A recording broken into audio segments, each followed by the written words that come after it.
இன்று ஜூன் 3ஆம் நாள் குறளோவியம் படைத்த கலைஞர் கருணாநிதி அவர்கள் பிறந்த தினம். கலைஞர் அவர்களின் அழகிய ஒரு சில பொன்மொழிகள். வீழ்வது நாமாக இருப்பினும் வாழ்வது தமிழாக இருக்கட்டும். முடியுமா நம்மால் என்பது தோல்விக்கு முன்பு வரும் தயக்கம். முடித்தே தீருவோம் என்பது வெற்றிக்கான துவக்கம். எல்லோருக்கும் நல்லவர்களாக நடப்பது முடியாது. எல்லோருக்கும் பகைவனாகவும் கூடாது. மனசாட்சி ஒரே சாவான் என்பதில் ஒரு திருத்தம். வீரன் சாவதே இல்லை, கோழை வாழ்வதே இல்லை. சுதந்திரத்தை இழந்துவிட்டால் கூட போராடி மீட்டுக்கொள்ள முடிகிறது.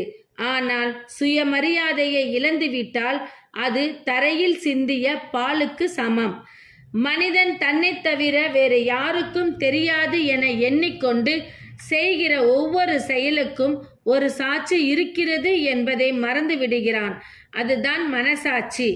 புத்தகத்தில் உலகத்தையே படித்தால் அறிவு செழிக்கும். உலகத்தையே புத்தகமாக படித்த அனுபவம் தலைக்கும். அன்புள்ளம் கொண்ட அனைவருக்கும் இன்றைய தினத்திலிருந்து அனைவரும் புத்தகத்தை வாசிப்போம்.